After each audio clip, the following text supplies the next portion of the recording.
Ассаламу алейкум, витаю вас, друзья. Сегодня 30 марта 2026 года, 18 часов 4 минуты по Берлину, 19 часов 4 минуты по городу Джахару. Друзья, я вас всех приветствую. Ну или 5 минут. Сзади у нас на полминуты спешат часы. Стрим у нас идет на YouTube-канале Реалити и в TikTok Аслан Арцуев. Всем тем, кто находится во временно оккупированной Ичкерии, либо в фашистской России, пожалуйста, заботьтесь о вашей безопасности. Так. Все остальные присоединяйтесь, задавайте вопросы и давайте приятно и информативно проведем время.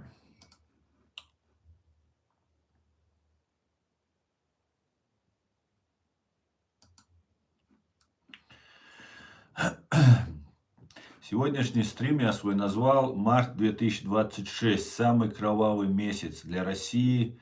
ВСУ уничтожают оккупантов». Об этом и многом другом давайте поговорим.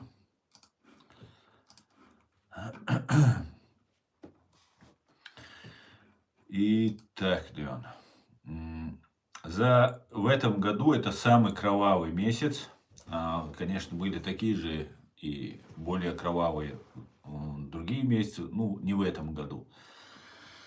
Например, прошлый декабрь был очень кровавый для российских бандитов, которые пришли на украинскую землю.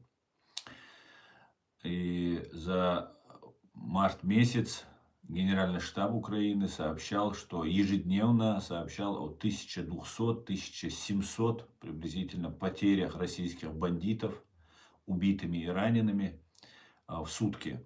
Были дни с рекордами, когда, например, достигала цифра 1710 было за сутки уничтоженных и раненых.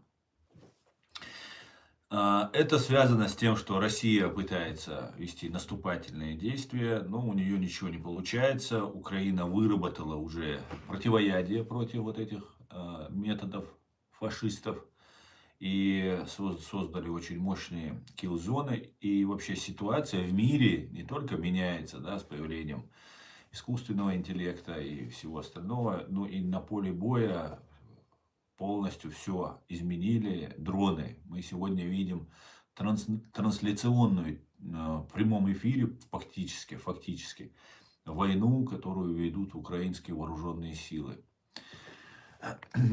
Мы видим очень страшные кадры, на самом деле, очень страшные. Ну вот, то, что происходит, то происходит. Уничтожаются в огромном количестве бандиты. Россия победить не может, поэтому, как мы знаем, 7 октября 2023 года Путин запустил свою, одну из своих, КГБ, ФСБ, скажем так, Путин один, он ничто без своей системы, которая не только на Ближнем Востоке, но и тут в Европе, кстати говоря, в большом количестве ошивается. Сейчас, правда, под корягу заползли, сейчас делают вид, что они сейчас как бы ни при чем. На самом деле, очень даже при чем. И люто нас ненавидят всех. И вот 7 октября 2023 года российско-иранская арабская ЧВК «Хамас» совершила страшный террористический акт. Акт геноцида против Израиля, против еврейского народа.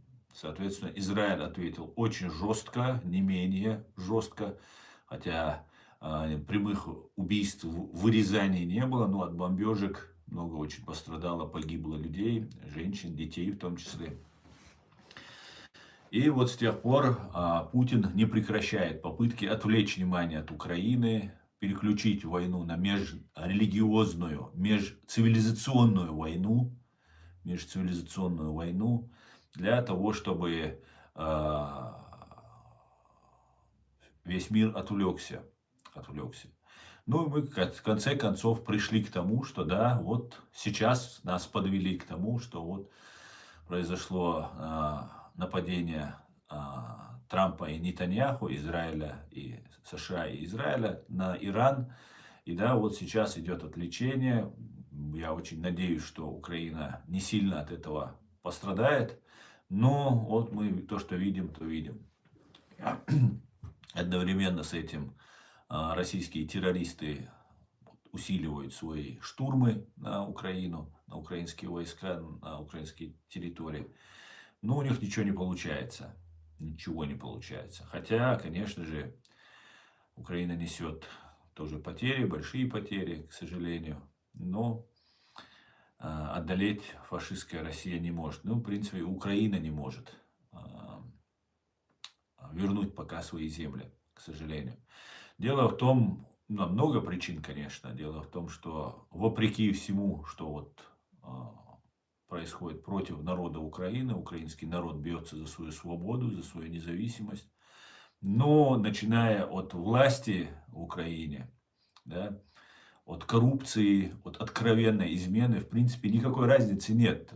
Служите вы напрямую ФСБ или вы просто берете бабки от ФСБ и таким вот образом делаете то, что нужно для ФСБ. В принципе, никакой разницы в военное время, в принципе, я не вижу. И коррупция очень большая, репутация подмочена. Хотя такая была репутация, так высоко подняли, и Зеленского подняли, Украину подняли. Но вот эта коррупция и агентура внутри Украины очень многое сделала для того, чтобы это была поддержка была немножко ослаблена. Хотя она остается, лечат больных, помогают, раненых лечат, беженцев принимают здесь на Западе. Но все-таки репутация, она дорогого стоит. Неоднократно пробовали еще раз провокации делать против Украины. Самый такой запоминающийся, самый такой яркий. Их несколько было. Было убийство, как вы помните, пленных украинцев Алешкина, когда фашисты прям заживо убили, сожгли военнопленных. Просто страшное преступление совершили. Азовцев, в основном там азовцы были, говорят. И одновременно с этим участник войны в Боснии и постоянный вещатель, блестящий адвокат, как он сам себя называет, Фейгин, рассказывал украинской пропагандистке захватывать чеченцев, кадыровцев так называемых, которые граждане Украины, живущие в Украине, чтобы дискредитировать украинцев. И такой же эпизод по дискредитации, их несколько было. Вот один из таких ярких было, я обратил внимание, быстро привлек внимание. Тогда ничего из этого особо не получилось. У них тогда это все так сошло на нет. Они хотели таким образом представить украинцев, таких нарушающих международное право и так далее. Об этом я много раз в своих стримах говорил. Это очень важно, соблюдать свое имя, репутацию, соблюдать международное право и беречь имя, репутацию. Но один из таких эпизодов был, вот сейчас я уже откровенно, уже, ну не то, что сейчас, давно уже вижу, говорю, украинские патриоты, на которых вот держится вот все это сопротивление, на украинских мужчинах, женщинах, их пытаются представить друзьями ваххабитов и так далее. Ну, я так понимаю по логике украинцев, что вот, если русские больше кого ненавидят, с ним надо больше дружить. Так вот, многие ваххабиты, так называемые ваххабиты, это проект ФСБ, никакого отношения к чеченцам не имеют. Каким-то странным образом они выживают, а другие погибают, ну и так далее. Ну, конечно же, среди них есть настоящие наши патриоты, наши люди. Ну и в основном вот эти разные руководители, начиная от Кавказ-центра, Маулади Удугова, там и Ахмеда Закаева тоже ваххабит, еще тот с повязкой черной в Кремль ходил, везде нас представлял таким ваххабитом. И поэтому нужно понимать, что эти люди, вот эта категория радикальных исламистов, она в мире уже как бы запатентована как опасная. И украинцам категорически нужно с этим быть очень осторожным. И там очень большое скопление российской агентуры. Просто откровенной агентуры. Другие все убиты практически. Практически все убиты. Все остальные либо они сами сдают и убирают их от себя, либо сами ликвидируют их и так далее. И оставляют только своих. Они еще в 2017 году ФСБ России, тогда было Игорь Хвостиков, такой, переведен сейчас в Татарстан, главарь банды УФСБ по Чеченской Республике. Они тогда убивали людей, молодых чеченцев, и их паспорта, их тела уничтожались, а их паспорта и их документы с их документами ГРУшников своих российских отправляли в Сирию. Более 100 человек, около 100 человек было тогда убито в 16-17 году, 2016-17. И отправляли в Сирию под видом ИГИЛ туда наших людей убивали и с их документами туда отправляли своих ГРУшников. Поэтому мы потом помним, что они творили, ИГИЛ там вытворял, что мы там все эти кадры и до, и после 16-17. То есть целую роту они своих боевиков отправили и представляли нас вот тут такими вот страшными, ужасными. Ну и, конечно же, Россия постоянно говорит, что Бандера это нацист, фашист там, и так далее. И в этом смысле как раз вот с ваххабистами объединить и вместе всем миром убивать вот этих радикальных исламистов. Ну, радикальный исламист, оказывается, все-таки он не все-таки радикальный исламист оказался. Сейчас я уже вижу наши знакомые, незнакомые, начали всех мусульман под одну гребенку грести. Такой внутренний фашизм проявляться начал. И поэтому, ну, как бы начинается это сперва так с ваххабистов, там, радикалов, а потом всех под гребенку, да, всех. Вот, главное, чтобы побольше каши было, побольше крови было и так далее. И вот самый один известный случай, который произошел, самый такой яркий случай, громкий, откровенный случай, это 24 августа 2025 года, когда Алексей Титов, высокопоставленный офицер ФСБ с самодельным взрывным устройством в виде такого небольшого газового баллона в центральном детском магазине на площади Лубянки города Москвы 24 августа, на День независимости Украины, закладывал взрывную бомбу. Свидетели говорят, после того, как он самоподорвался, свидетели говорят о том, что у него нашли телефон разобранный, там женщина, которая работала. То есть к 1 сентября в детском центральном магазине города Москва ФСБшник вышел на обед со своего главного здания и зашел, положил бомбу, не отходя, так сказать, далеко. Ну, самоподорвался, видимо, когда при установке детонатора самоподорвался. Такое бывает с самодельными взрывными устройствами. Ему оторвало обе руки или обе ноги, или и ноги, и руки тоже. Но это такая божья кара и спасение, и подарок для украинцев. Одновременно с этим, через 3 дня, как раз об этом я писал, говорил, когда этот теракт произошел, в Миннеаполисе террорист начал расстреливать людей, убивать детей, христианских детей убивать. И вот, знаете, это, кстати, это очень показательно было, когда на День независимости Украины, ну, это 100% на ваххабистов все переложили бы, да, на ваххабистов, на радикальных исламистов. И потом, одновременно с этим, в Миннеаполисе из стрелкового оружия тоже оболванены. Я считаю этих людей фактически, да, может быть, они плохие люди, все такое, но это жертвы. Это убийца, плохой человек, террорист, все такое, но все-таки это жертва. Легко внушаемые, манипулируемые и жертвы. И в последнее время, если вы обратили внимание, очень часто нетрадиционных товарищей они используют.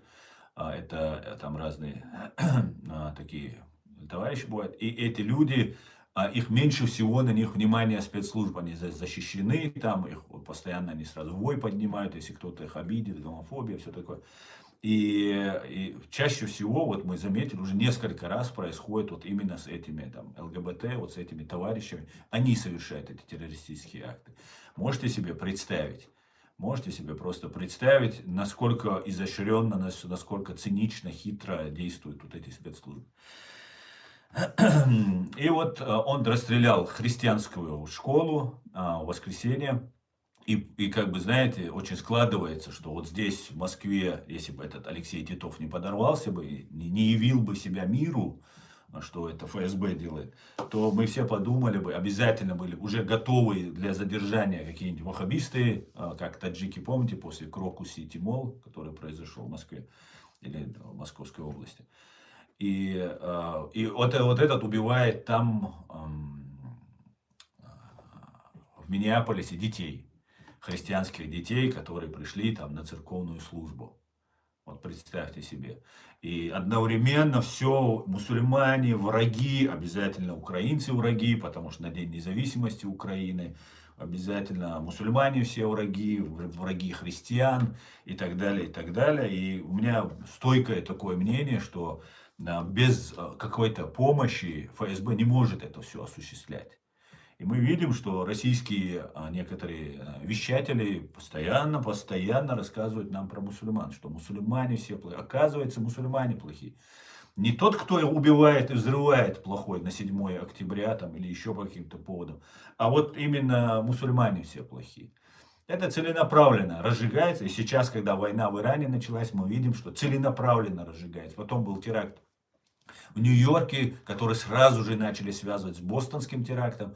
А я уже писал об этом полгода назад, целое расследование написал. Кстати, вы можете его прочитать у меня на сайте нашей правозащитной ассоциации. Также саму ссылку на сайт вы можете у меня и в ТикТок, и в YouTube под каждым видео в описании найти этот сайт. А также в Facebook, X и везде там ссылками вы можете найти и почитать это расследование. Оно не полное для публичности, полное ФБР давно отправлено. И после этого был убит один из главных, оказывается, к сожалению, я всей внутренней украинской кухни не знаю, поэтому оставил этого человека без внимания своего, Андрей Порубий, который был убит тоже через 3 дня после вот этого убийства детей в школе в Миннеаполисе.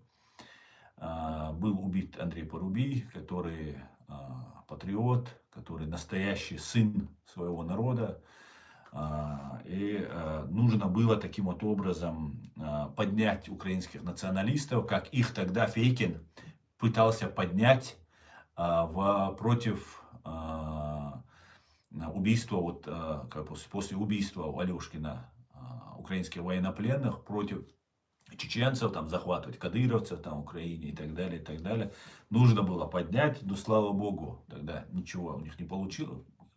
К сожалению, погибли люди, и Андрей Порубия погиб. Это бесценный человек. Если Россия на него нацелилась, значит, это был настоящий воин, настоящий мужчина, настоящий святой человек это был. Если на него нацелилась фашистская русня. Но Россия это делает не одна. К сожалению, Россия делает не одна, ФСБ делает не одно, потому что все она делать одна не может. Но у нее есть везде сети, агентура и так далее. Вот такие вот вещи происходят.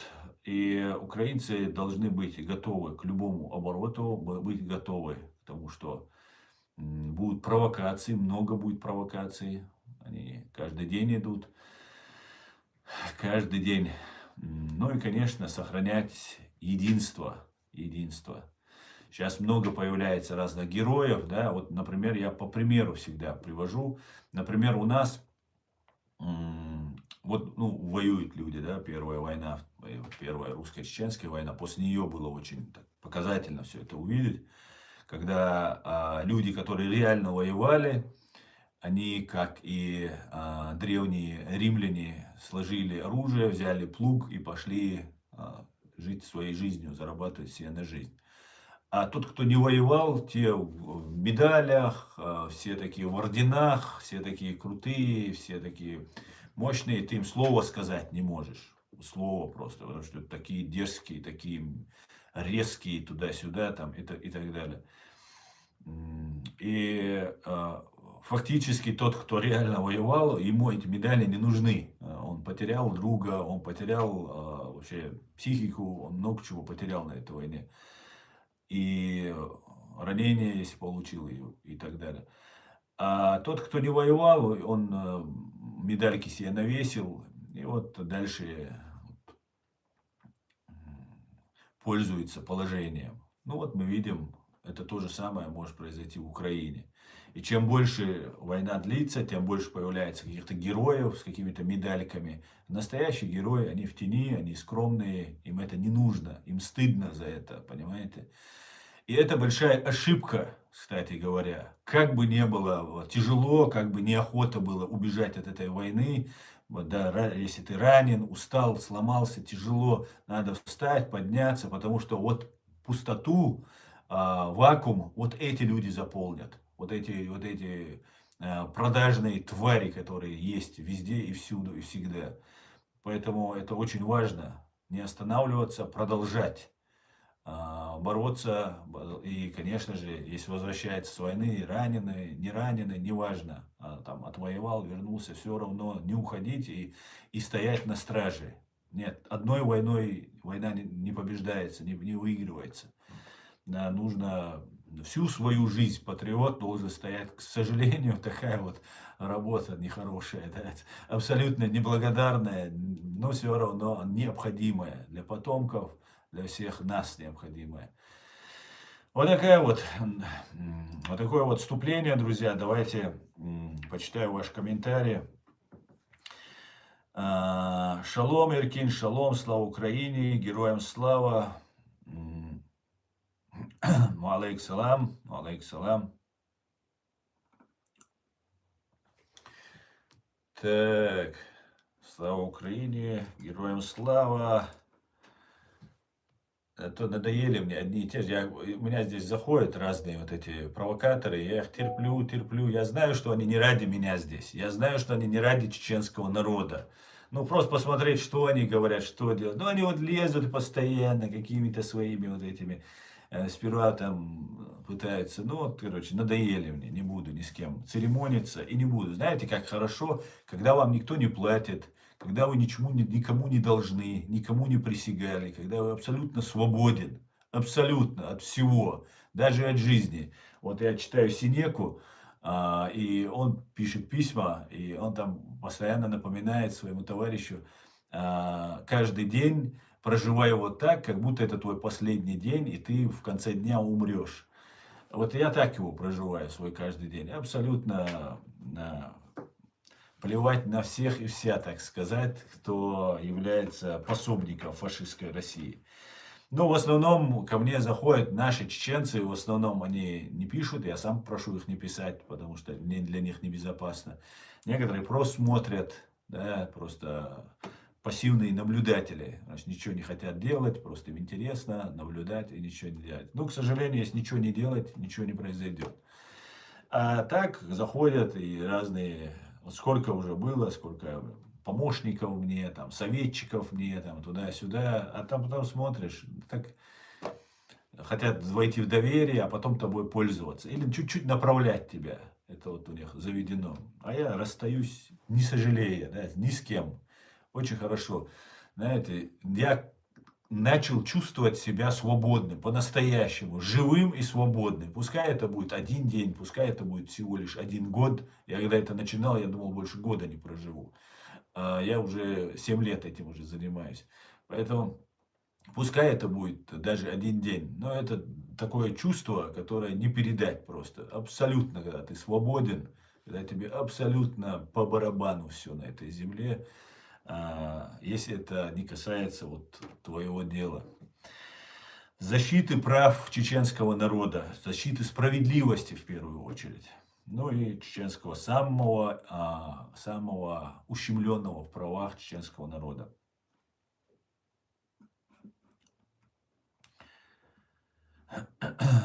Так, да.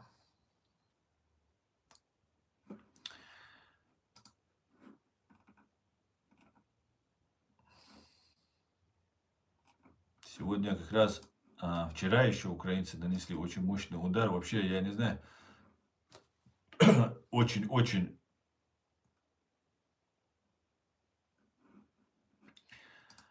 пристали украинцы к Усть-Лугскому вот этому Ленинградской области. НПЗ Кириши продолжает гореть уже 2-й день после удара Украины. 1 раз ударили, 2-й раз ударили. Что Усть-Луга в Ленинградской области внаследок удара загорелся еще 1 резервуар. Слава Украине! Слава Украине! Ну, короче говоря, весь мир погружается в экономический кризис, и я думаю, это будет очень-очень долго продолжаться. Сейчас, еще сегодня, вчера точнее, ну, вот, опубликовано сегодня, украинские дроны атаковали Таганрог, Краснодар и Тольятти, где под удар попали химпредприятия, сообщается о раненых и 1 погибшем. Ну что ж сказать. Слава Украине. Ой. У меня в последнее время вот атака не прекращается на канал. YouTube канал постоянно атакуется, и после стрима долго-долго грузится, бывает сутки, даже я не могу превью поменять. Обычно я меняю после того, как уже стрим проведу, чтобы потом можно было найти себя, просто потом вставляю фотографию, убираю превью и оставляю снимок от стрима. Но вот очень большие проблемы бывают. Очень большие. Здесь 22 февраля, правда, это новость, но вот я вижу здесь, полиция применила водометы на акции у резиденции премьера Израиля. Полиция разогнала антиправительственную акцию протеста у резиденции премьер-министра в Иерусалиме, применив водомет. По данным правоохранителей, были задержаны 2 участников. Активисты утверждают, что задержано было больше, до 6 человек. Однако их отпустили на месте после того, как выписали им штрафы. Протестующие требовали создать государственную комиссию расследования событий 7 октября 2023 года, когда Хамас совершил нападение на Израиль. Нетаньяху выступает против такого формата проверки, поскольку состав комиссии определяется судебной системой. Вместо этого он предлагает альтернативную модель расследования с политическим назначением ее участников. Участники марша прошли к дому премьер-министра от резиденции президента с баннером «Израиль будет демократией». По версии полиции, после прибытия к месту назначения, часть демонстрантов перекрыли дороги и зажгли дымовые шашки, из-за чего командир на месте объявил акцию незаконной. На опубликованных кадрах видно, как сотрудники полиции оттесняют протестующих и применяют водометы.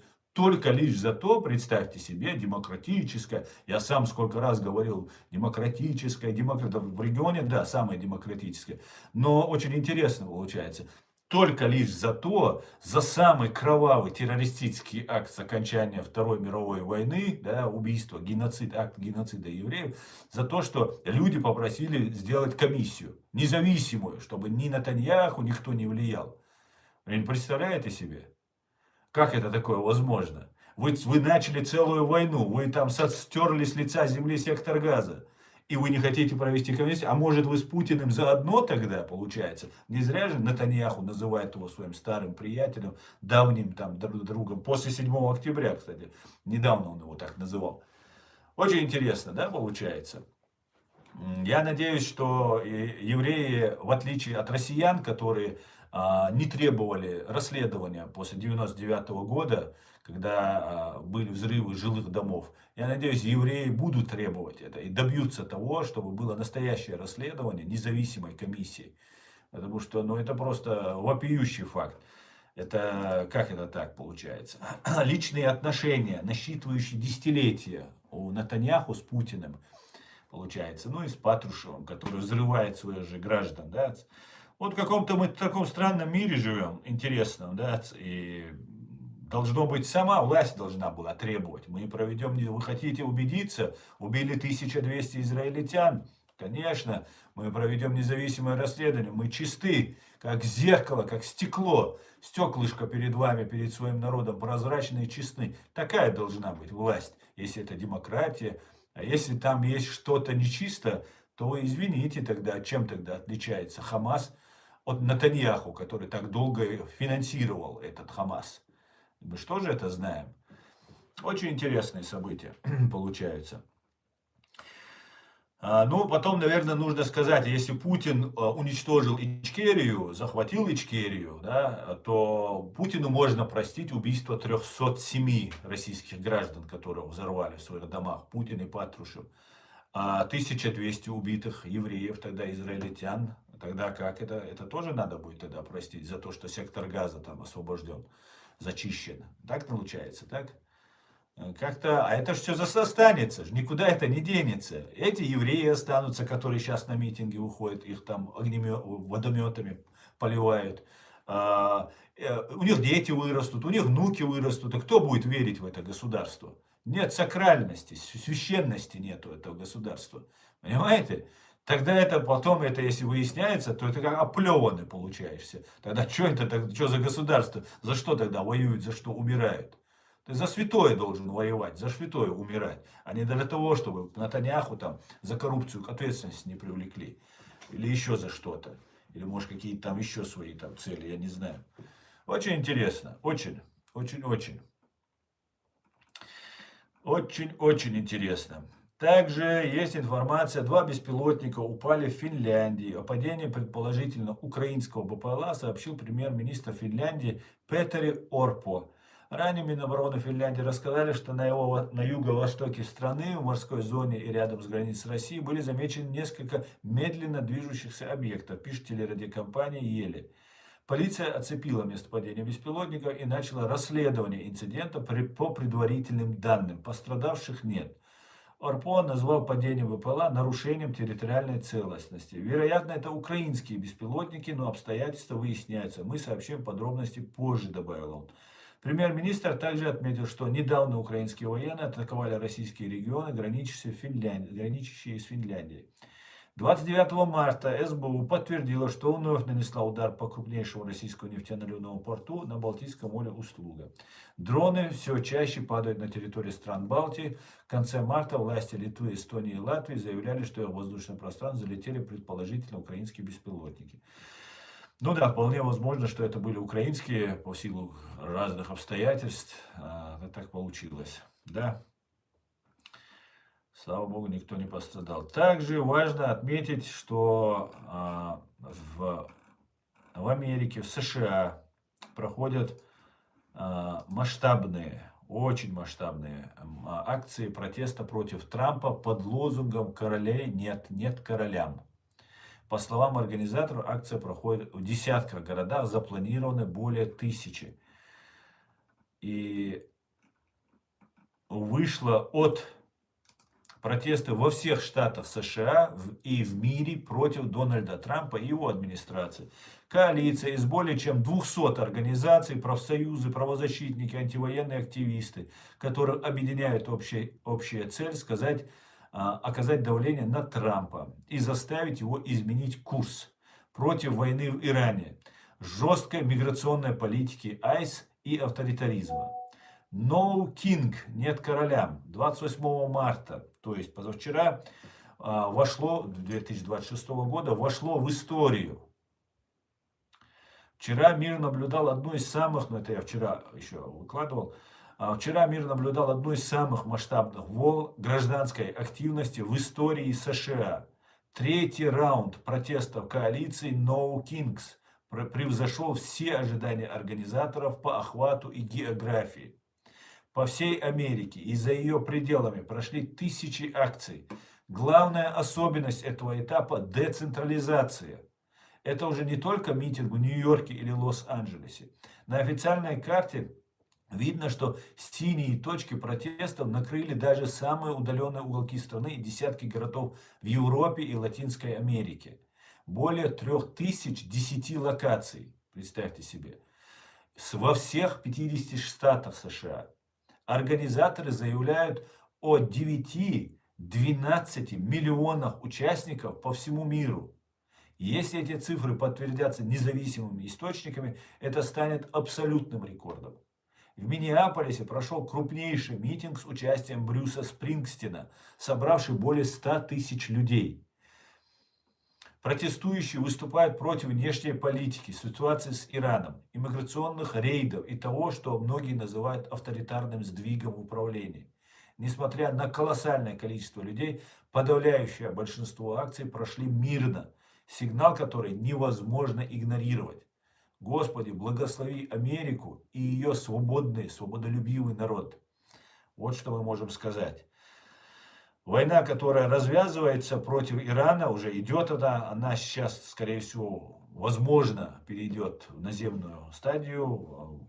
Вторжение может произойти наземно, но я думаю, пока бомбить будут, потому что заходить туда, и чем больше будут бомбить, тем больше шансов будет, что сухопутная операция пройдет успешно, более успешно. Ну и тогда еще одна новость, для чего вот эта война была начата. Ормузский прорыв перекрыт, все оружие теперь направляется на Ближний Восток. Американцам самим не хватает теперь ракет, помощи, поддержки и так далее. Все заводы начали работать 24/7. Они и так работали, но еще усиленно работают теперь. И тогда первый раз Трамп снял санкции, да, с друга Путина, который называет его гением. Он так восхищается друг другом, они так любят друг друга. Ну, как говорится, моряк моряка видит издалека. И, к сожалению, я поддерживал Дональда Трампа, но вот это последнее его поведение, ну, не оставляет никаких шансов, чтобы я дальше поддерживал этого человека. США пропустили и тогда 110 миллионов или 120 миллионов баррелей нефти разрешили Путину вывести. Ну и так далее. Там Трамп таким образом пытается, чтобы в Америке слишком цены на бензин, нефть не поднялись. И таким образом он пытается, чтобы его не свергли. Он боится ведь не нас всех, он боится свое население, которому он неоднократно много раз обещал не начинать нигде войны, что войны будут вестись против коррупции внутри страны, там, так далее, и так далее. Но видите, он вместе с Путиным встречается в Аляске, ну, откровенно уже, абсолютно наплевательской на международное право, на репутацию США, на репутацию вообще в мире. До него эту страну строили, делали ее великой делали, а он просто я не понимаю, что происходит. Я вообще реально не понимаю, что у этого человека в голове, кроме денег, есть что-нибудь у этого человека в голове. Такое откровенное зарабатывание денег, ну просто даже с самого начала, как вступает в должность, ну, по-моему, никогда ни у кого не было. Даже в Украине такой коррупции нет, как вот так, чтобы откровенно так делать. Там хоть стесняются, воруют, но там стесняются. Но Трамп как-то по-другому себя ведет. Да? И вот спасают дорогого друга Володю. США пропустили еще один российский нефтяной танкер Кубе. Понимаете, там Кубе нет нужна, и друг Володя помогает. Береговая охрана США не стала перехватывать российский танкер Анатолий Колодкин, везущий на остров 730 тысяч баррелей нефти, сообщает нам Deutsche Welle на русском. Судно может прибыть в Кубинский порт к 31 марта. Единственное, передает агентство Associated Press. Рядом с Кубой находятся два патрульных катера береговой охраны США. 29 марта газета New York Times сообщила, что эти корабли не получили приказа перехватить российский нефтетанкер, несмотря на фактическую блокаду острова, объявленную ранее Дональдом Трампом. В конце января он пригрозил штрафными пошлинами всем странам, которые продолжат поставлять Гаване нефть или нефтепродукты. Сам Трамп в ночь на 30 марта сказал журналистам, что если какая-то страна хочет прислать сейчас некоторое количество нефти на Кубу, то он не видит в этом проблемы, независимо от того, Россия это или нет. Понимаете, не видит никакой проблемы. Мы не против, если кто-то получит такую поставку, потому что им нужно, они должны выживать, добавил глава Белого дома. Эксперты, которые опросила Нью-Йорк Таймс, полагает, что прибытие российского нефтетанкера обеспечит Кубу запасом топлива как минимум на несколько недель. А потом еще друг Володя поможет. Понимаете? Друг Володя. Друг Володя должен спасать, потому что ему надо от геноцида, который он над чеченским народом совершил, уходить. Он же не может сейчас всю власть потерять и оказаться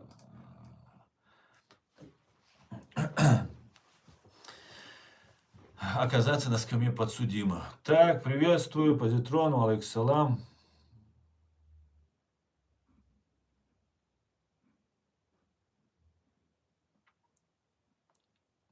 Путин. Так.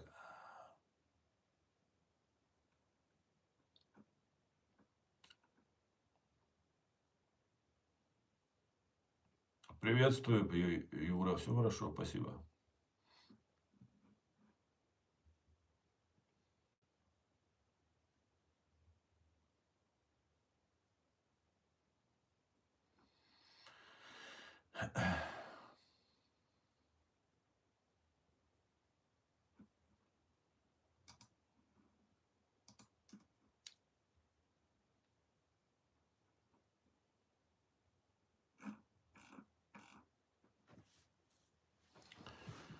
Юров тоже закрыл глаза на Россию. Ну да, можно сказать, Эркин, Европа в определенной степени здесь есть силы, которые за Россию, да, закрыли глаза, но на самом деле не так уж это все у них однозначно. Европа понимает, по крайней мере, ей хочется верить, что понимает, что это не слова, а просто какой-нибудь там Германия очень много делает для Украины, и не только Германия делает, еще мы должны не забывать Великобританию, которая так особо не светится, но я думаю, играет не последнюю скрипку в этом во всем деле, если не первую, скажем прямо. Да. Также Франция, Францию русские ненавидят, при этого нынешнего президента Макрона прямым текстом послали, это хороший знак. Прямым там матом, перематом погнали на Макрона, поэтому это хороший знак. А так, ну и Польша очень сейчас мобилизуется, как бы немцы очень все прекрасно понимают. Ну, такая вот пока работа ведется, пока так. У нас, кстати говоря, сегодня приезжал к нам, прилетел сейчас, находится в Берлине, президент, временный президент, или кто он там, я не знаю, Ашара, да, бывший игиловец, или аль-каидовец, ИГИЛ это по-русски, это русская тема, а аль-Каида это немножко другая тема, да. И вот он приезжал там с таким кортежем, я думал, это я Папа Римский приехал. Его там с таким кортежем огромным встречали и так далее. Ну, посмотрим. Так, иммиграция, приветствую. Спасибо за подарок. Так.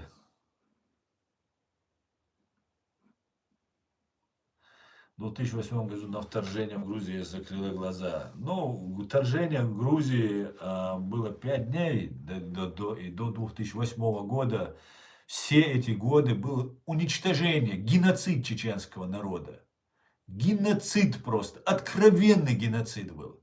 Не только закрыли глаза, помогали, все помогали. И нам предлагают забыть это, нам предлагают не говорить об этом. Лучше нас обозвать исламистами, террористами, фашистами, а потом взять и сказать, что ну ладно, было. Давайте пойдем, перелистаем эту страницу, пойдем дальше. А вот мы не можем ее перелистать. Как все десна целовались, как все Путина принимали везде и так далее. Ну а теперь начинают, вот Путин напал, Путин нападает, ой опасно, ой страшно и так далее. Чеченский народ, четверть народа, 25% убили, пропустили еще половина народа через фильтрационные, концлагеря точнее, никакие они не фильтрационные. Такая скромно фашня руснявая назвала это фильтрационными лагерями. Самые настоящие концлагеря. Он по убитым евреям через 80 лет, через 100 лет даже, 80 лет говорят, пишут, говорят там везде. Суд был над их убийцами. А те, кто убивал нас, по ним никаких вопросов. Никаких вопросов. Наоборот, он Натаньяху дружит с нашими убийцами, Меркель дружила, все нормально дружат и так далее. Поэтому получилась Грузия. А чем Грузия и Ичкерия, например, отличаются друг от друга? Чем? Советский Союз развалился, все государства. Понимаете? А просто, ну, так вот удобно. Русским не хочется отпускать. Будем делать, как русские же нам газ дают, нефть дают. Ну, вот у нас все нормально. А теперь что? Теперь все расплачиваться будем. Все вместе будем расплачиваться, да? За нефть, за газ. Высокомерие, знаете, высокомерие. Гордость, гордыня, что мы здесь крутые, мы все можем и так далее, и так далее. Вот все обернулось. Обернулось, так сказать, вернулось все с троицей. Все это вернулось. Я вам сейчас зачитаю один очень интересный текст из мемуаров Абдурахмана Авторханова. Очень интересный текст по поводу тупоумия некоторых товарищей. Надо полагать, что гитлеровцы, искавшие священную силу и на Кавказе, и в Тибете для создания тысячелетнего рейха, настолько просчитались, когда к ним пришел человек, представляющий ту самую силу и сопротивление Кавказа. Они отказались от этого. Что было потом, мы все знаем. И теперь вот цитата из мемуаров Абдурахмана Авторханова. В начале лета 1942 года Исраилов предложил мне пробраться к немцам и вручить им этот меморандум. Я сейчас же уехал из Грозного и перешел на нелегальное положение. Враг Сталина был нашим союзником, и у нас другого выбора не было. Злополучная демократия и ее апостолы Рузвельт и Черчилль, да, ничего не напоминает нам, находились в объятиях товарища Сталина, а мой народ в его кровавых когтях. Должен ли был я помочь Сталину и Берии совершить геноцид над моим народом из-за того, что их врагом был Гитлер? Повторись подобная же ситуация еще раз, я поступил бы совершенно так же. Конечно, с первой же встречи с гитлеровцами, гитлеровской администрацией я почувствовал, что нарвался на фальшивого союзника. Еще живет в Мюнхене адвокат из немецкого штаба, который на мое заявление и меморандум Исраилова, это чеченский адвокат и лидер сопротивления Хасан Исраилов, о нем идет речь, что независимый Кавказ хочет быть союзником германской армии в борьбе против большевизма. Хладнокровно ответил: Германия не нуждается в каких-либо союзниках внутри Советской России. Мы сами дойдем до самой Индии. Потом выяснилось, что это была официальная точка зрения Берлина. Ну что же мне было делать? Не идти же обратно к Сталину с жалобой на политическое тупоумие Гитлера. Абдурахман Авторханов, мемуары, издательство «Посев», Франкфурт на Майне, 1983 год. Ну и немножко добавлю еще по поводу отказ Гитлера от реального политического союза с народами Кавказа, как и с другими народами СССР, не был случайной ошибкой отдельного чиновника. Это было прямое следствие самой природы нацизма. Отношение Берлина к Кавказу в 1942 году диктовалось тремя основными факторами: идеологией, экономикой и стратегическим высокомерием, которое никуда не делось. Расовая доктрина Унтерменчен. Да? Мне так смешно бывает, когда кто-то считает свою нацию, себя величественнее других. Это просто меня вызывает смех. Всю жизнь с этим борюсь. Да? Нацистская идеология делила мир на высшие и низшие расы. Признать чеченцев, ингушей или грузин равноправными союзниками означало бы для Гитлера пойти против собственной веры в германское превосходство. План Ост, хотя Кавказ не входил в него напрямую, так как Украина или Беларусь, общая установка была на колонизацию, а не на освобождение.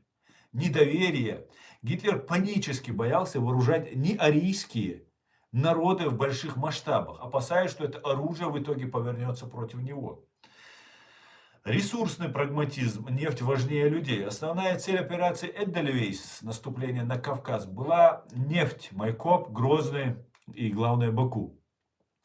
Германии были нужны не независимые государства на Кавказе, а прямое управление нефтяными вышками. Любой суверенитет местных народов мешал бы Третьему рейху беспрепятственно накачивать ресурсы. Головокружение от успехов. Цитата из мемуара про путь до самой Индии идеально отражает атмосферу лета 1942 года. После взятия Ростова-на-Дону немецкое командование было убеждено, что Красная Армия разгромлена, в их глазах СССР уже труп, который осталось только разделать. Зачем делиться добычей с каким-то повстанцем, если можно забрать все самим? Многие военные историки и участники событий, например, немецкий генерал Гейнс Гудериан или генерал Андрей Власов, позже утверждали, что Германия проиграла войну не на поле боя, а в политике. Фактор второго фронта внутри страны. Если бы Гитлер провозгласил реальное освобождение народов СССР от сталинского террора и дал им право на самоопределение, ситуация могла измениться кардинально. Речь идет, конечно, не только про чеченцев, но идет и про украинцев, самый большой этнос в Советском Союзе после русских, и многих других, которые с удовольствием бы присоединились и боролись бы. Но фашистам было не до этого. Они великие и так далее. И пришлось потом в подвале стрелять себе в висок. Великим, так сказать. Да?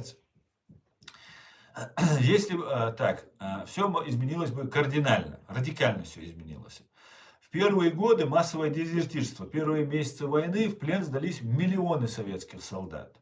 Если бы они видели в немцах освободителей, а не палачей, Красная Армия могла бы просто растаять. Партизанское движение. Вместо враждебного тыла немцы получили бы союзный. Повстанцы Исраилова на Кавказе могли бы полностью обезопасить коммуникации вермахта и помочь в захвате перевалов. Экономический коллапс СССР. Потеря Кавказа и его нефти при поддержке местного населения стала бы для Сталина фатальной. Отказ Гитлера, хотя нужно отметить, что очень серьезные ошибки были у Германии и даже без этого. Отказ Гитлера от союза с Кавказом – это яркий пример того, как идеологическая фанатичность и фашизм побеждает стратегический расчет.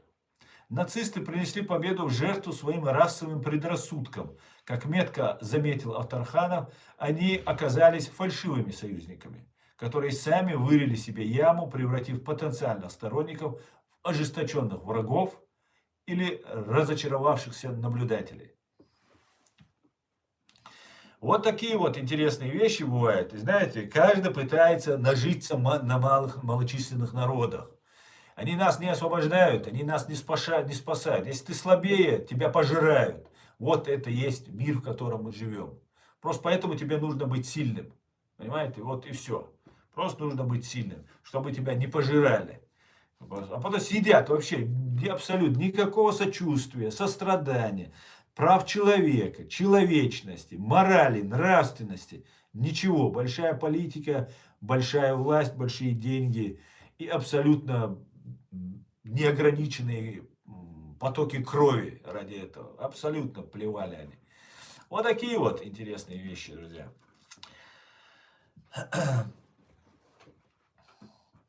Так.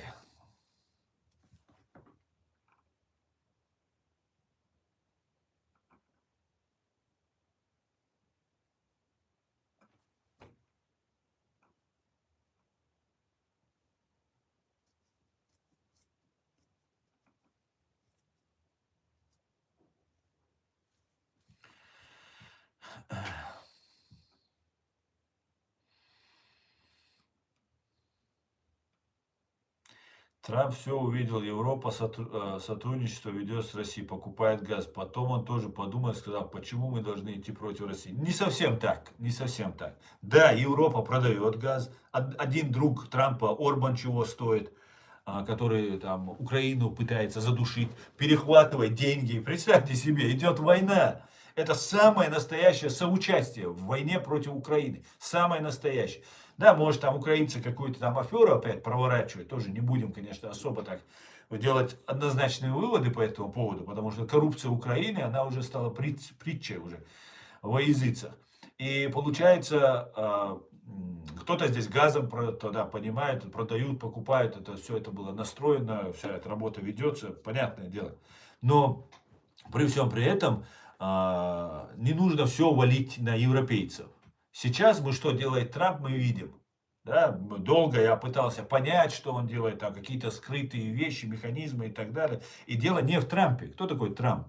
Ему 80 с чем-то лет. И дело в системе американской, которая сейчас ведет эту систему. Это ЦРУ, может быть, ФБР, может быть, я не знаю, кто у них этим всем занимается. Еще какие-то у них 18 разведывательных служб, там парламент у них есть, сенат есть и так далее. Ну, конечно, президент имеет очень весомую роль, но он имеет роль только после того, как ему на стол кладут что-то, какие-то документы. Ну, а на стол ему кладут, как мы знаем, от Джо Кента, который ушел с поста главы национального антитеррористического центра, что все-таки он не слушает только кого хочет, да, не того, кого нужно бы слушать. Да, не правду он слушает, а как нужно делать. Поэтому там какая-то такая ситуация. Поэтому, да, Европа помогает. Я вот только что говорил, прямо говорил. И дело не в Украине, не с Украины началось ведь. Началось геноцида чеченского народа. В Украине убито 15 тысяч гражданского населения. Вот, ну, там, по средним подсчетам, более-менее независимые, чтобы ни украинцев не спрашивать, ни русских, вот европейских, западных, американских, если спросить экспертов, которые ведут наблюдение. Где-то около 15 тысяч. Большое количество, огромное количество. У нас убито 250 тысяч человек. 250 тысяч, среди которых 42 тысячи детей. Понимаете? И все так лицемерно водят нос. Да не, как, ну ладно, это как-то так. 250 тысяч человек, среди которых 42 тысячи детей убито. Нам рассказывают там 10 тысяч в секторе Газа детей убито, 15 тысяч детей убито, 20 тысяч детей убито, нам рассказывают. А у нас убито 42 тысячи детей. И 250 тысяч людей у нас убито. И все молчали, арабы молчали, мусульмане молчали, весь мир молчал. А вот сейчас вот начинают нам рассказывать. Нет. Самое интересное, каждый раз меня пытаются к какому-то лагерю примкнуть. К одному лагерю, если у меня какое-то мнение по этому поводу, я говорю это мнение. Потом к другому лагерю. Так вот, я ни в какой лагерь вступать не собираюсь. Я независимый человек. Я борюсь за справедливость и за правду. Я не за кого, я за справедливость. В первую очередь за справедливость. Все остальное потом уже идет. Поэтому вот когда вот это начинает раскачивать, вот там война, вот ты столько смотришь, говоришь, вот в 2008 году с Грузией началась война. Вы знаете все, как я отношусь к грузинам. Это наши самые близкие братья на Кавказе. Из не чеченцев, ингушей, если не брать войнаху. Но это пятидневная война была. Были жертвы, были потери, была потеряна территория. Все я знаю. Но это 5 дней была война. И ты говоришь, Эркин, что вот в 2008 году начали. Ну а как же в 2008 году? А почему ты забываешь про Ичкерию? И вот вы все так, у вас какая-то избирательная память такая бывает. 250 тысяч людей вы забиваете. Сюда люди ко мне заходят, говорят, вот ты за Израиль выступаешь, туда-сюда, там, вот там же убили 10 тысяч детей, 20 тысяч, 70 тысяч детей убили, рассказывают мне. А где вы, я вас спрашиваю, когда убивают чеченских детей?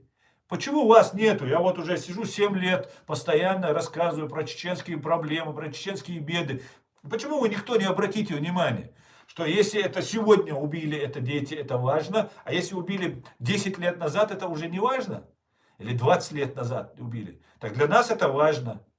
Для нас это самое важное. Если этому всему миру плевать на наших детей, мне плевать на этот весь мир тогда, вы понимаете? Понимаете? И вы заходите, в Украине сидят, рассказывают, вот на какой-то канал сегодня буквально заходил, Турция забирает Чечню. Вы что, вообще что ли, офигели там совсем что ли? Кто такая Турция что-то забирать? Что это ее что ли Чечню забирает она?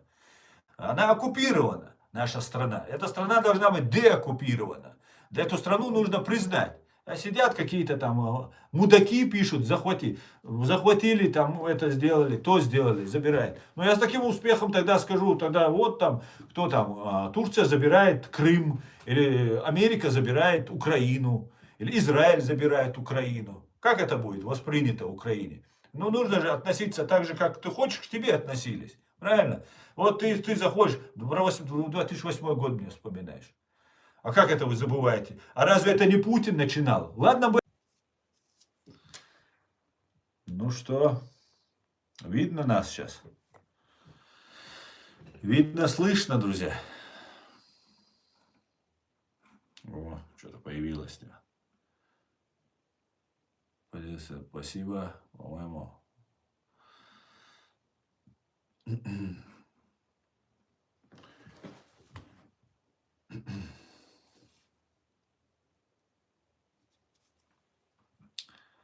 Да, что-то вернулись мы, вернулись.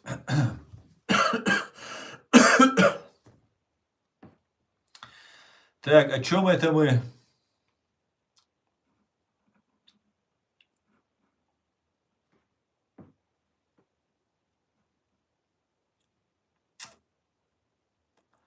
Намутосили, да?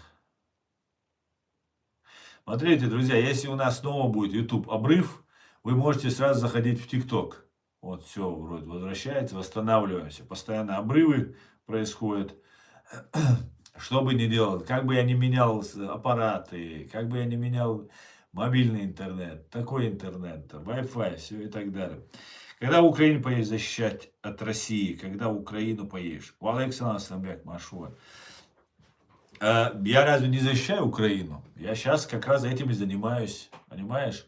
Информационная борьба это очень важно, особенно с учетом того, что на информационном поле Украины действуют абсолютно антиукраинские силы некоторые. Поэтому я думаю, моей силы достаточно, что я здесь делаю, понимаешь?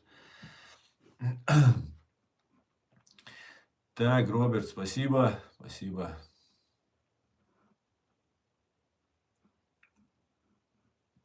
Если зависнет, друзья, вы сразу заходите туда.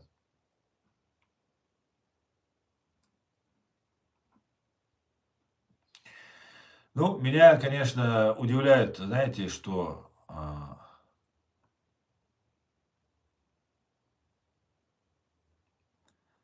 россияне удивляют. Их как уничтожают, уничтожают. Уничтожает, уничтожает.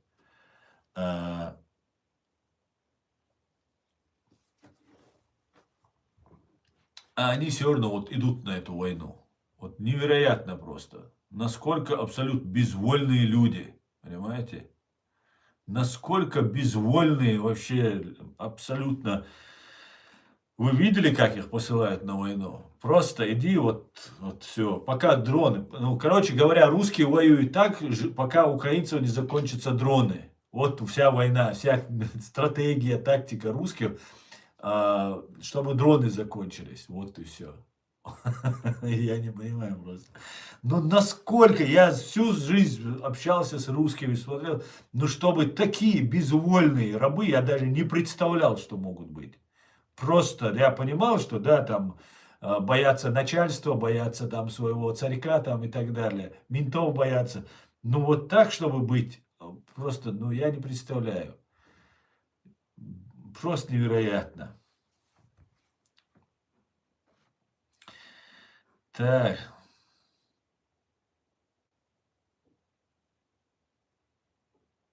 ну у тебя мечты, Александр, да, да, классно ты делал, да, мечтатель, да.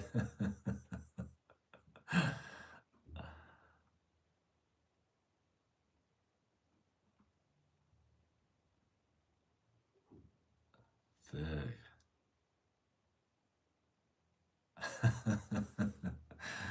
Александр, вот ты своим эти не выноси на люди, могут не понять. Да.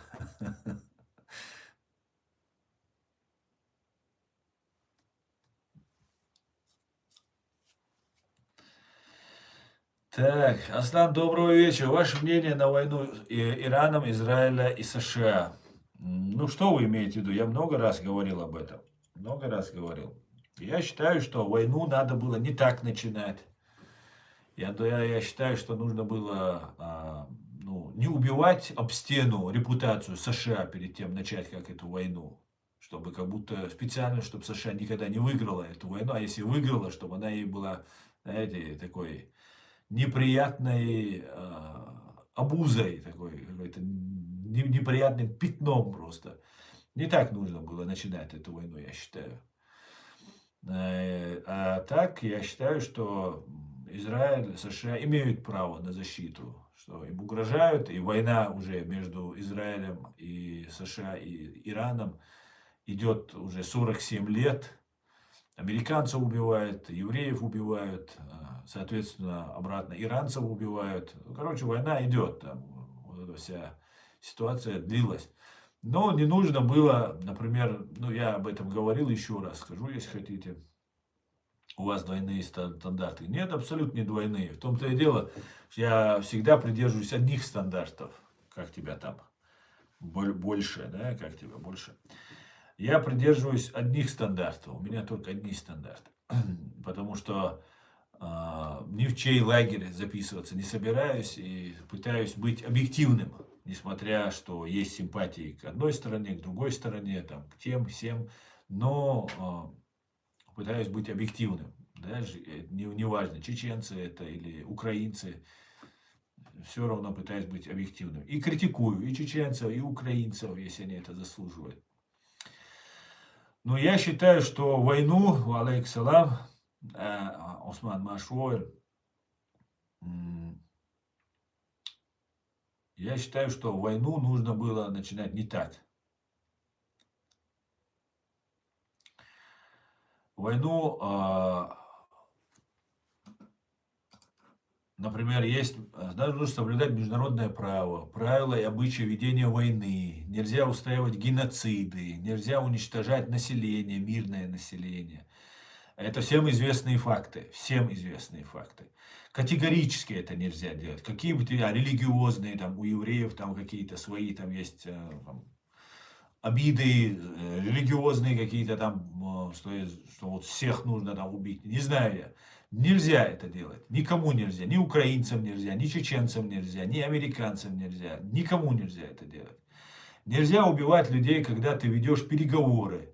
Понимаешь, переговоры. Это вероломство называется. В международном праве, правило ведения обычаев войны, это называется вероломством. Когда вы ведете с человеком переговоры со страной, а потом наносите удар.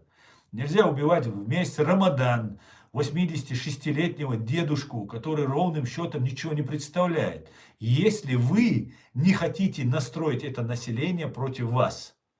Понимаете? А это сделано так, чтобы вот целенаправленно настроить. Вот у меня какие претензии. И для чего это делать? Одновременно с этим готовились теракты. Вот что меня больше всего беспокоит. Право Израиля, право США на войну я не оспариваю. Имеют право они защищать себя и воевать. Но одновременно, когда это начинается, это я просто по Ичкерии, по нам, по чеченцам я это знаю.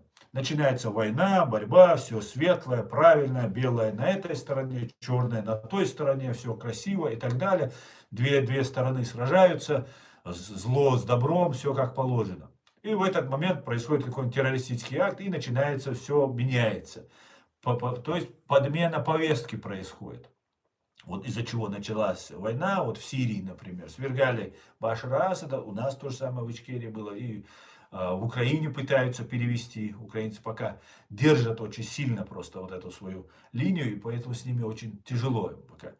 Ну и как бы понимают, что после падения Украины будут проблемы у всех. Вот в Сирии, например, против Башара Асада воевали, и никак не могли его свергнуть. Ну, американцы собирают свои силы, сейчас мы ударим по Башару Асаду, все такое. И в 2013 году происходит террористический акт в Бостоне. А военная мощь, сила уже подготовлена у американцев против Башара Асада. Все уже, и конгрессмены, и народ, и общественное мнение в США уже, в принципе, готово против Башара Асада воевать. Что одобрить эту операцию, спецоперацию. Ну и происходит бостонский теракт, который раздувают до гигантских планетарных масштабов, хотя там 3 человека погибло, 16-17 человек получили тяжелые ранения. Больше теракты были в США. Такого раскрученного теракта не было. А я утверждаю, что за терактом в Бостоне стоит Дмитрий Кечкин, нынешний главарь банды УФСБ Чеченской Республики, который был тогда оперативником и заместителем потом в Дагестане по банде ФСБ там возглавлял. И сейчас он будет там организовывать объединение Чечении, Ингушетии, Дагестана в единый исламистский анклав, чтобы потом окончательно уничтожать чеченцев и ингушей и дагестанцев. Вот что Дмитрий Кечкин там планирует. Вот за этим терактом стоит Дмитрий Кечкин, который и не только Дмитрий Кечкин там стоит. Понимаете? И вот происходят вот такие вот события интересные. И тогда вроде бы хотим сейчас вот бороться против Башара Асада, а там ведь Аллах Акбар с обеих сторон кричат, да, и Башар Асад кричит, и против кто кричат. И получается, а за кого теперь тогда? И появляется ИГИЛ, резко, откуда ни возьмись, какой-то странный ИГИЛ, какая-то банда появляется, которая начинает резать, убивать людей. Одновременно, потом уже позже, еще уже не хватает им кадров, убивают чеченцев, мирных, простых чеченцев, молодежь чеченскую убивают, Кадыровы, там разные вот эти люди, и потом отправляют людей воевать в Сирию своих военных отправляют, чеченцы убивают, с их документами отправляют. И Башар Асад потом применяет химическое оружие. И появляется Путин и говорит, я решу этот вопрос. Я могу решить, я договорюсь. О, все в ужасе, как, боже мой, у него химическое оружие. Химическое оружие он может применить против Европы, против Израиля, против США. Надо что-то делать. Понимаете? Очень интересно получается. И Путин один каким-то образом в Америке теракты проводит, как-то все это организовывает он, как-то ФСБ это все получается. Потом ИГИЛ появляется. И все это Путин как-то один контролирует, все управляет.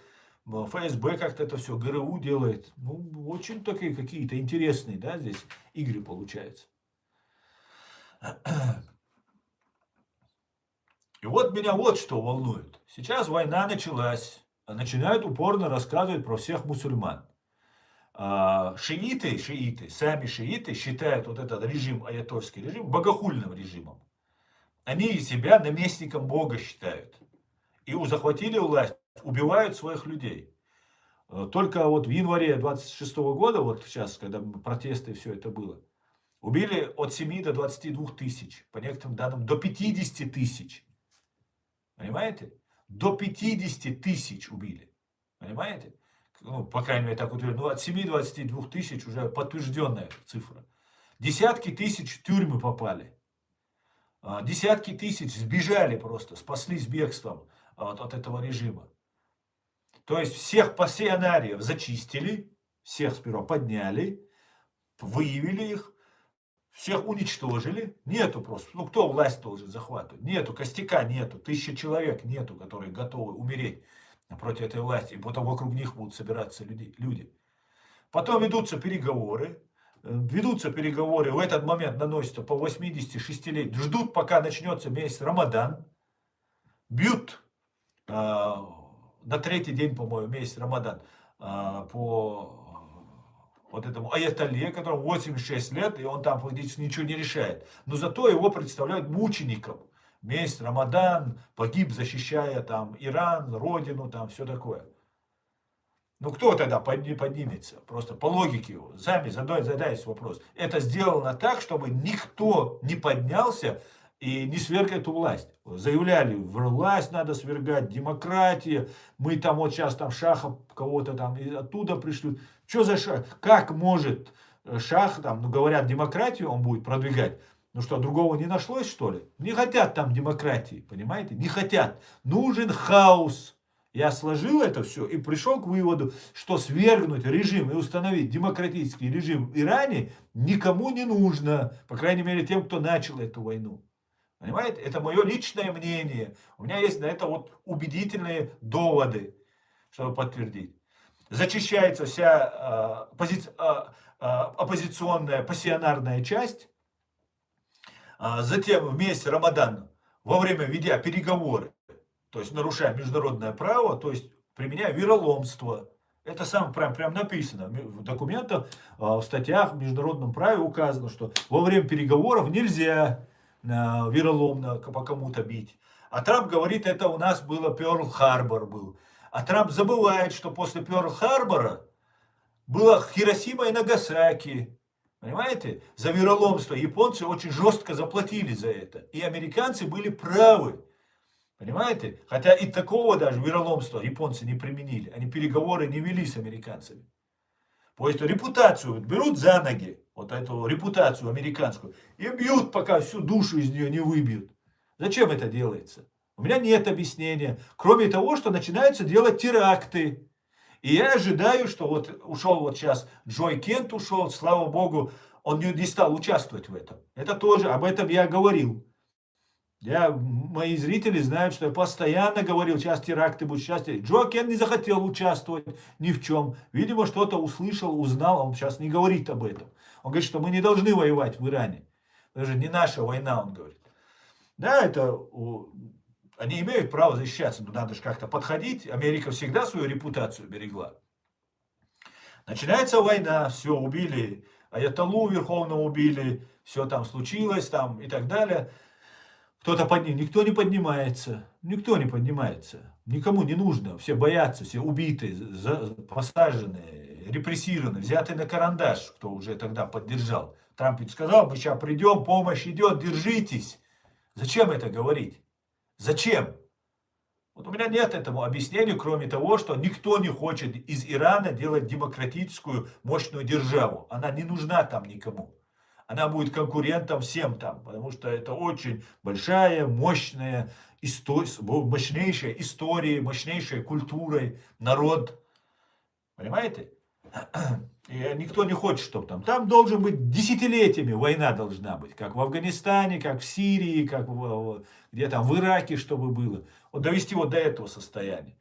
Вот это я вижу. И потом нужно делать теракты. Ну да, законно Израиль имеет право, США имеет право защищаться, начинается война, а потом происходят теракты. И все виноваты мусульмане.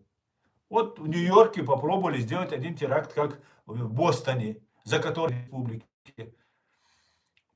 Вот как получается. И готовится проект Кечкин по объединению Дагестана, Чечни и Ингушетии в один исламистский анклав, который будет нападать на Армению, на Азербайджан, на американцев. И таким вот образом будет потом русские будут вымаливать у американцев разрешение на окончательное уничтожение чеченцев, потому что они абсолютно неадекватные и вообще непонятные. Да? Полностью уничтожение. Как когда-то нацисты хотели уничтожить евреев всех. Вот русских мечта просто уничтожить всех чеченцев. Не получается у них. Для этого они сюда в Европу заслали своих агентов с бородами, блогеров, которые начали нам рассказывать про ислам, какие они мусульмане. А все на пятна, клейма ставить негде. Здесь все вот эти Тумсу Абдурахмана, Минорис, Билакиев, там, Янгулбаевы, кто там еще. Ну вот много вот они тут сидят. Я постоянно перечисляю. И нас исламистами представляют, нас здесь показывают, какие мы такие супер мусульмане и так далее. А сами чеченцы, большая часть населения чеченцев, просто молчит. Зашуганы, запуганы. Каждый, если вы заметили, я свой стрим начинаю с того, если вы находитесь в Чечне, не пишите и не говорите. Кто из вас так говорит своим зрителям? Я имею в виду не чеченских блогеров. Вы когда-нибудь слышали, чтобы евреи начинали стримы, говорили, пожалуйста, не говорите, ничего не пишите. Все говорят, поставьте лайки, поставьте там это, напишите комментарии, говорят. Понимаете? Вот в каком на положении чеченцы находятся. А нам рассказывают, какие чеченцы плохие, как они там женщин своих обижают, как они там это делают, как они то делают. И вот сидят мудаки разные, которых прислали, бороды отпустили, и иншаллах, машаллах, там чушь несут, бабки зарабатывают. И прямо потом говорят, а давайте, да что, бабки же надо зарабатывать, давайте бабки заработать. Просто ублюдки, просто конченые ублюдки, понимаете? Просто ничего святого нету у людей. Если они насчет вот на чеченской крови, на чеченской беде хотят себе денег зарабатывать. Понимаете? Просто ублюдки конченые. Понимаете? Вот как это все начинается. И потом мы, чеченцы, оказываемся, и ингуши, и дагестанцы окажутся крайними. Ну, в первую очередь, конечно, мы чеченцы, русские, люто нас ненавидят. Я, знаете, это объясняю тем, что чеченцы имеют очень древние корни, тысячелетние корни имеют, десятки тысяч, 10 тысяч лет у нас уходит история далеко назад, в прошлое. И мы являемся хранителями вот этой божественной силы, которая есть на этой земле. Это доказано 100% многими фактами, историческими фактами. Начиная от строительства Иерусалима, создания вот этого Иерусалима. Там тоже чеченский след. Везде, в крупных цивилизациях, вы всегда найдете где-то людей, которые говорили на чеченском. Понимаете? На чеченском, вот это язык, который расшифровывается с чеченского языка. Это все скрывается. Каждый пытается себе притянуть это все. Сказать, что не было никаких таких людей. Мы это все сделали. Вот это, поэтому всем это не нужно. И поэтому вот этой какой-то силе на этой земле, вот этой грязной, черной силе, нужно уничтожить всех чеченцев. И вот я пытаюсь объяснить, чтобы чеченцы знали свою историю и так далее. Так вот, возвращаясь к Ирану и к этой ситуации. Вот в этой ситуации, которая сейчас там разворачивается, начинается война, начинаются бомбежки, все. И в этот момент нам происходят террористические акты. слава богу, Джой Кент ушел. Этот человек, вот этот Джой Кент, и клянусь, это Божьей рукой ведомый человек. Я надеюсь, с ним ничего не случится, потому что такие люди постоянно подвергаются репрессиям, по каким-то плохим вещам и так далее. Потому что взрыв в Нью-Йорке 7 марта, попытка сделать из этого бостонский теракт, так как ничего не взорвалось, нельзя это было так сделать. Но нам еще готовят они. Вот это зло, которое вокруг нас здесь ошивается, оно нам готовит еще эти теракты. К большому сожалению. Большому сожалению. И в Германии поняли, и в Европе поняли, что их втягивают в какую-то межрелигиозную войну. Христиан и мусульман хотят стравить. Понимаете? А христиане и мусульмане очень хорошо помнят, чем это заканчивается. И когда война велась против каких-то там радикальных исламистов, все такое, всегда подчеркивалось, речь не о мусульманах, не о мусульманах, не о мусульманах. А теперь уже открыто тогда, все мусульмане, все, ислам нужно запретить, там, ну просто чистый фашизм. Чистый просто фашизм, который только там может... А русские сейчас уже наоборот. Русские говорят, мусульмане хорошие, чеченцы хорошие, там мы братья, там туда-сюда. А появляются какие-то другие люди, которые начинают говорить. И мне кажется, их подставляют. Подставляют специально. Дискредитация идет. Специальная такая. Поэтому я считаю, война, которая ведется, сейчас она ведется, она... Я не знаю, как будут американцы и евреи выходить из этой ситуации. Я считаю, что она большие жертвы потребует, эта война, потому что на той стороне уже убежденных исламских, не будем радикалами называть, но в своей правоте мусульман, там уже они встретят. Потому что в месяц Рамадан вероломно убили 165 девочек. Представьте себе, да, случайно, может что-то из этого, вот все, что я вам перечисляю, что-то случайно. Но когда их слишком много, этих случайностей, у тебя возникает вопрос, а как это так получается? Почему так много совпадений, таких случайностей много? Вот живет простой иранский мальчик, например, 18-20 лет. Ненавидит он этого Аятоллу, который его дядю убил, папу убил, еще там его репрессии подвергал. Ему надоело это все. И вот этот режим, который сказочный, который рассказывает, что они от Бога, там у них стул стоит, говорят, это просто издевательство, это просто, ну, лицемерие, там, не знаю, 99-й пруф, что когда Махди придет, уже стул для него стоит. Представьте, вот такие вещи они рассказывают. Значит, когда Махди придет, они встать и уступить свой стул, они не намерены, они для него стул держат. Понимаете? Если ты место блюститель, то ты должен встать и уступить это место. У них с логикой нарушение идет. Ну вот живет этот молодой парень. Ненавидит он этот режим, он хотел бы демократию, он хотел бы свободу, вот чего-то он хотел бы добиться, чтобы развиваться, путешествовать, у него амбиции и все остальное. Готов он драться, он с оружием в руках готов, умереть он готов, сражаясь. Но происходят какие-то странные события, и перед тем, как начать, вас сперва поднимают, а потом предают. Никто вам на помощь не приходит. Ведь подняли-то, вот этот уже не первая это была встреча, эти митинги, протесты в Иране, они произошли после того, как доллар поднялся и реал упал.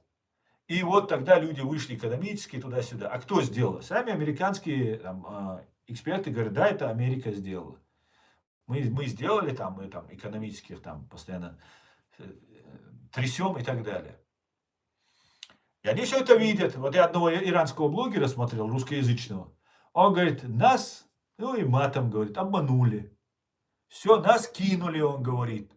И мне так знакомо это было, когда он сказал, вот именно так же и нас кинули. Нам тоже сказали, вот Радио Свобода, BBC, Deutsche Welle, ни на один день не затыкались. Свобода, независимость, Джохар Дудаев, чеченцы лучшие воины, борьба за свободу. А потом, ой, что-то пошло не так. Просто когда уже все, там, русские прибежали, вот вам нефть, вот вам газ, вам еще что-то. Давайте, ну ладно тогда. Ну давайте, малой кровью тогда. Из файла Эпштейна трус Билл Клинтон сказал, что малой кровью тогда решите. Понимаете? Вот какие люди у власти оказались. И не только сейчас Трамп у нас такой получается. Понимаете? И вот этот иранский парень, который готов сражаться, у него первая такая осечка. Он думает, как это так? Он-то верит, какой большой человек, целый президент Соединенных Штатов, говорит, помощь уже в пути, не сдавайтесь. Они борются, надеются. А потом разочарование, нет никакой помощи. Пошли вы к черту с вашей революцией, вам говорят. Идешь ты к черту, кто ты такой, чурка мусульманский, кому ты нужен нафиг, вот что говорят. Понимаете? Да, первое разочарование, потом второе разочарование, месть, Рамадан, а это по мусульманской традиции, месть, Рамадан, если человек умирает, это один из признаков, что человек попадет в рай. Понимаете? И убивают в месяц Рамадан. Просто абсолютного богохульника, тирана, убийцу своего народа. И все, и у молодого человека в голове мысль, ага, значит, если эти нас кинули, предали, и потом взяли еще файл Эпштейна, мы не забываем, о них на всех трубят. Ведь говорят как, русские везде пишут, там, иранцы говорят, воюет Иран против фигурантов файлов Эпштейна. Понимаете, вот по-другому не называют. Педофилия, между прочим, она не только в исламе считается, не приветствуется, мягко скажем, она не приветствуется в христианстве. И вообще в любом цивилизованном мире педофилия – это страшное преступление. За это пожизненно в Америке дают вообще-то. Понимаете? Вот у этого человека возникает такое двоякое чувство. А за кого я тогда буду выступать? А потом уже никого не осталось, всех зачистили, всех уже посадили, убили, репрессировали. О какой демократии, о каком сопротивлении, о кого поднять, говорит. Ну, просто вот логика всего, вот то, что мы видим. Понимаете? Это не так делается. Это сделано специально, чтобы Америка максимально погрязла в этой войне и максимально понесла ущерб и репутационный, и физический, и финансовый, и человеческом ресурсе. Вот для чего это сделано. Потому что против теперь американцев будут драться абсолютно убежденные в своей правоте против педофилов, как им в голове это уже заложено. Понимаете? Вероломно, которые, ведя переговоры, убивают в месяц Рамадан человека, и потом убивают 165-175 девочек и учителей. Ну как это так? И потом это все сопровождается, это жертвоприношение. В еврейский праздник это делается.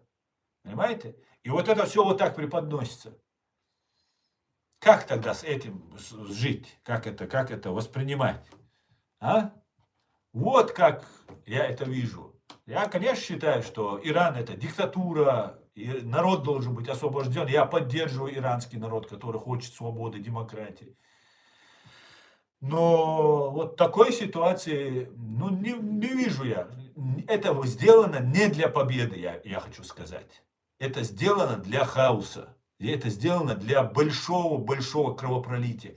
И единственный выгодоприобретатель, или точнее самый главный выгодоприобретатель, это Россия, это Путин, это ФСБ России. Вот кто самый главный выгода. Может быть, Нетаньяху там отсюда хочет уйти, его там им пользуются. Может, Трамп хочет еще что-то там, не знаю, какие-то бабки зарабатывать. Может, Трампу вообще ничего не интересно, кроме денег.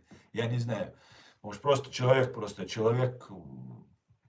у него все в голове бабки, и все, больше ничего не интересует. Такие тоже бывают. Вот как это выглядит. Понимаете? И если ты хочешь победить в войне, Америка всегда о своей репутации думала. Всегда, везде, в любой войне мы на белой стороне, мы на светлой стороне, мы на стороне добра. И только так, даже где там спорные моменты, где она не совсем права, всегда для Америки была главная репутация. Сейчас эту репутацию уничтожали просто на наших глазах, просто целенаправленно. Целенаправленно. И сейчас мы видим, что нефть везде дорожает, везде все дорожает, у всех вообще, мир не поддержал. Нужно было еще, чтобы Германия туда все присоединились, там Трамп, видимо, рассчитывал, что если он вот так губкой сделает, там скажет, все побегут, там, о да, там, Дональд, товарищ, конечно, есть, как скажете. Не пошли, никто не пошел, понимаете, ни Франция, ни Англия, ни одна страна не поддержала. Потому что все видят. И плюс, вот все, что я вам рассказал, готовятся теракты. Понимаете? Почему? Хотят войну, чтобы не выиграли. Не выиграли, чтобы затянуть, чтобы долго, 20 лет, чтобы она шла. Чтобы Америка там трясло эту Америку, чтобы у нее все, она ушла с Ближнего Востока, ушла, чтобы у нее ничего не было, чтобы она потерпела поражение. А если Америка потерпит поражение, мы все терпим поражение. Понимаете? Трамп это пришел, ушел. Америка такая система, которая нам всем нужна. Другого такого заменителя у нас нет, как у Америки. Как сегодня есть Америка. Но она может себя вести вот как сейчас она ведет, Америка. Если такой человек попадает к власти или такая, у них такое направление. А по идее, если не будет Америки, это хаос, это проблемы для всех. Это ужас, куда нас ведут. И одновременно начинаются теракты, массовые теракты начинаются. Убивают христиан, потом убивают евреев, потом всех объявляют мусульманами виновными во всем. Понимаете? Именно поэтому Джой Кент ушел. Понимаете? И это все, это не только сейчас идет. Это идет еще с Австралии, когда там нападение на еврейскую общину было. И вот это все вот накручивается, везде чеченцев еще приплетает ФСБ. Везде ГРУ, ФСБ надо, чтобы чеченцы против евреев были. Потому что потом на Кавказе, когда все это уже началось, оно будет идти, нужно, чтобы Азербайджан, Армения, которые поддерживают США и Израиль, это смотрите, это враги. Они пособники евреев, они пособники американцев. Понимаете? Поэтому хотели сбить в 2025 году азербайджанский самолет, чтобы обвинить в этом чеченцев и рассорить чеченцев и азербайджанцев. Понимаете? Чтобы мы начали убивать друг друга с чистой совестью, так сказать, давай полный вперед, во имя Аллаха и так далее. Вот к чему нас готовят. Вот я как отношусь к этой войне. Понимаете? Вот как это готовится.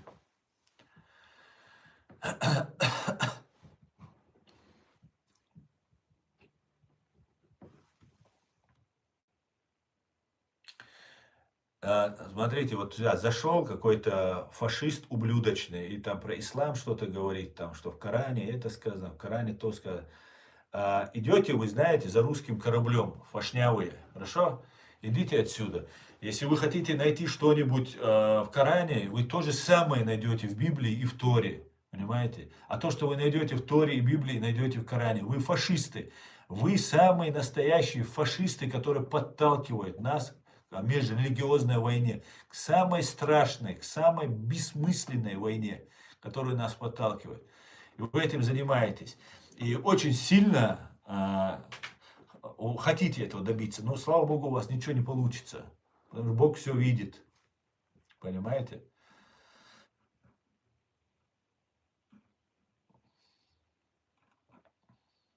Так.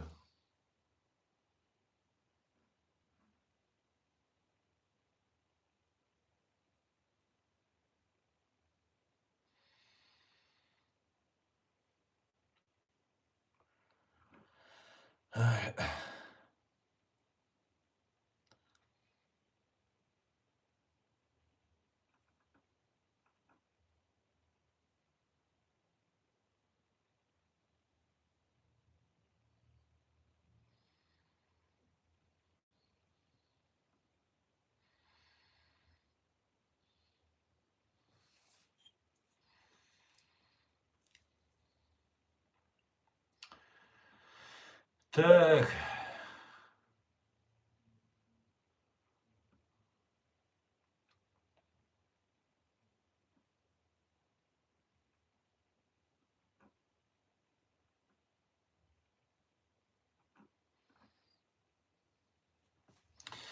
Так, друзья, я уже, смотрите, мы уже больше 1,5 часа в эфире. Давайте закончим. Если бы не было религии, все люди бы дружно жили. Религия создана человеком для разделения и управления. Человеку нужна только вера, а не религия. Злой енот. Но я не знаю, что ты подразумеваешь, и вера или религия. Но я тебе скажу, коммунисты тоже как бы вроде бы были никакой религии не придерживаются, хотя у них своя сатанизм, религия. Поэтому это все чушь собачья, что ты говоришь. Дело не в религиях, дело в людях. Людях, которые стоят во власти. Понимаете? Даже не в народах. Войны начинают не народы. войны начинают власть имущие. Власть начинает войны и нас стравливать под разными предлогами. Религии все говорят о том, что нужно созидать, быть мирным, любить, уважать там и так далее. Нет такой религии, которая говорит, что надо всех убивать, там, быть зверем, людоедом. Они, религии говорят, что это говорят от беса, от дьявола такие вещи. А от Бога только хорошее говорится. Поэтому дело не в религиях, дело во власти и тупых людях, которые слушаются вот этой пропаганды, которая их закачивает, накачивает. Вот о чем речь. А мир поделился на два лагеря давным-давно, с момента его зарождения этого мира. Это демократия и диктатура. И все, и под разным соусом. Коммунизм, это религия, это неважно. Под этим видом люди пытаются управлять людьми для достижения своих устных, властных, корыстных своих каких-то целей. Все. Вот и все. И эту демократию тысячи лет назад распространяли наши чеченские предки. Я со всей ответственности. Мы единственный народ на этой земле, у которого не было никогда никаких сословий, никаких дворян, никаких князей и рабов. Понимаете? И мы это долго обсуждали и в других стримах и так далее. И много что нам еще есть сказать и рассказать этому миру. И поэтому этот мир, где есть зло и добро, пытается нас уничтожить. Понимаете? Уничтожить. Полностью всех нас закончить. Но, слава Богу, у них ничего не получится. Абсолютно.